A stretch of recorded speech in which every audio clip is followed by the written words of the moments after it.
அதிமுக கூட்டணியை வலுப்படுத்துவதற்கு பாஜக தினகரனும் மீண்டும் கொண்டு வருவதற்கான ஒரு கடுமையான முயற்சியில் ஈடுபட்டிருக்கிறதா பத்து செய்திகள்லாம் பத்திரிகைகள் தொடர்ந்து வெளியிடுறது. அனைத்து இந்திய அண்ணா திராவிட முன்னேற்ற கழகம் பாரதிய ஜனதா கூட்டணி நாங்கள் பொதுக்குழு சமீபத்தில் நடைபெற்ற பொதுக்குழுவிலே புரட்சித் தலைவர் ஐயா எடப்பாடியாருடைய வழிகாட்டுதலோடு 16 தீர்மானங்கள் அதிலே நாங்கள் நிறைவேற்றியிருக்கிறோம். அதில் முக்கிய தீர்மானமாக கூட்டணி குறித்து முடிவெடுப்பதும் கூட்டணி குறித்து அதற்கான தகுந்த வியூகம் வகுப்பதும் பொதுச் செயலாளர் புரட்சித் தலைவர் ஐயா எடப்பாடியாருக்கு முழு அதிகாரம் கொடுத்து தீர்மானத்தை நிறைவேற்றியிருக்கிறோம். அதே போன்று அனைத்து இந்திய அண்ணா திராவிட முன்னேற்ற கழகம் பாரதிய ஜனதா கூட்டணியிலே தேசிய அளவில் டெல்லியிலே பாரதிய ஜனதா கட்சி கூட்டணி தலைமையிலும் தமிழகத்திலே அனைத்து இந்திய அண்ணா திராவிட முன்னேற்ற கழகம் புரட்சித் தலைவர் வருங்கால முதலமைச்சர் எடப்பாடியாருடைய தலைமையிலே அமைய இருக்கிறது என்ற தீர்மானத்தையும் அங்கே தெளிவாக அந்த தீர்மானம் நிறைவேற்றப்பட்டிருக்கிறது. பத்திரிகையாளர் நீங்களும் அதை பார்த்திருப்பீர்கள். அந்த தீர்மானத்தின்படிதான் அனைத்து இந்திய அண்ணா திராவிட முன்னேற்ற கழகம் செயல்படும்.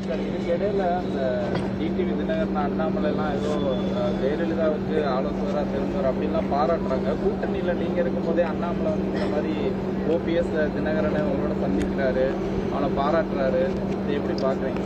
தேர்தல் நேரங்களே அவரவர்கள் பாராட்டுவதும் அவரவர்கள் விமர்சனம் செய்வதும் இது தேர்தல் களம் சூடு பிடித்திருக்கிறது என்ற அர்த்தம். அப்படித்தான் இதை பார்க்க முடியும்.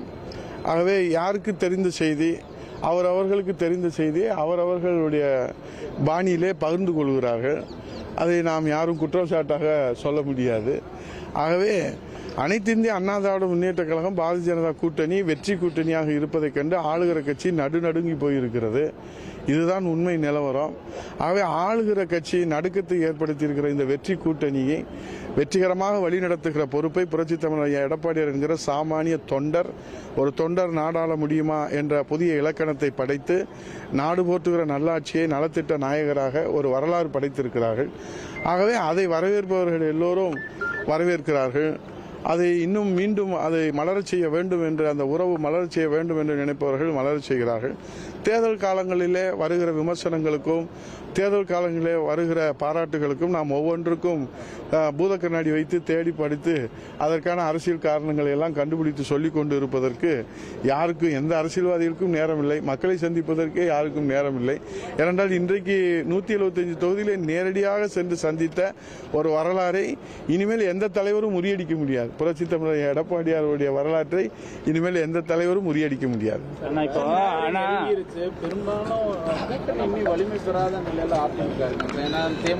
இப்போ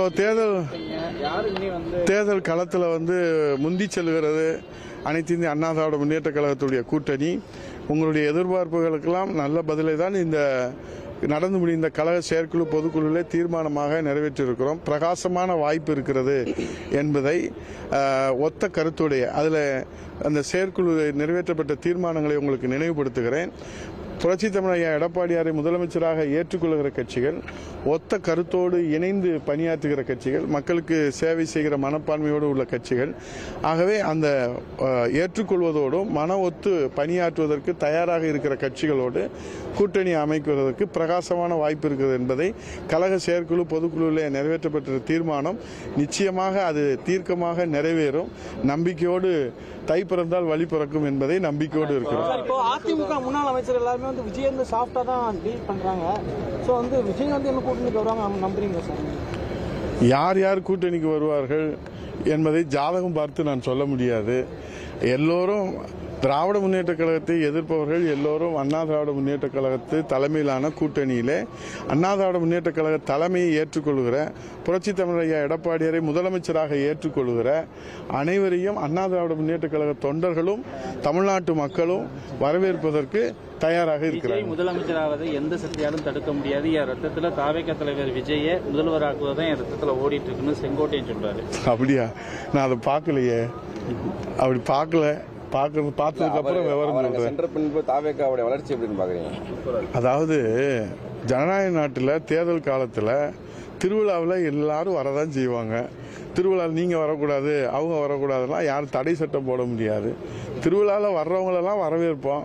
சாமி வரம் யாருக்கு கொடுக்கறதுன்றத 2026 சட்டம் தேர்தல் தான். மக்கள் தான் சாமி.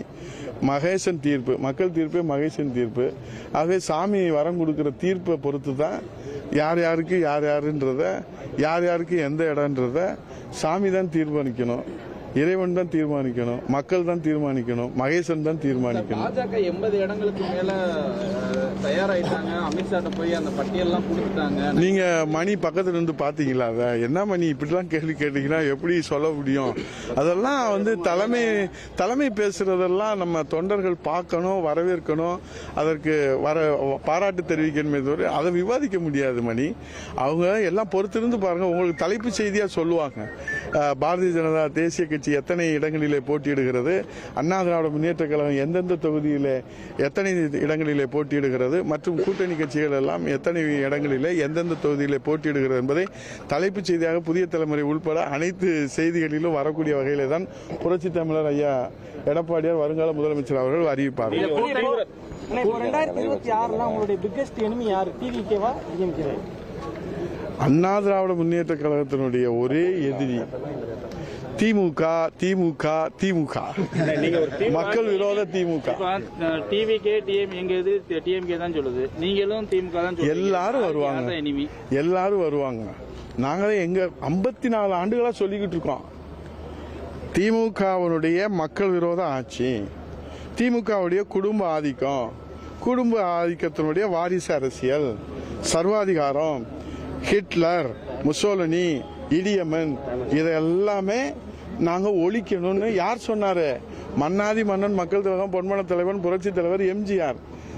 தமிழகம் தரநிலை தலை நிமிர்ந்து நிற்க வேண்டும் என்பதற்காக இதய தெய்வம் புரட்சி தலைவி அம்மா, இருவரும் தெய்வங்களுடைய மறு வடிவமாக இருக்கிற புரட்சி தமிழர் வருங்கால முதலமைச்சர் ஐயா எடப்பாடியார். 54 வருஷமா சொல்லிக்கிட்டு இருக்கிறோம்.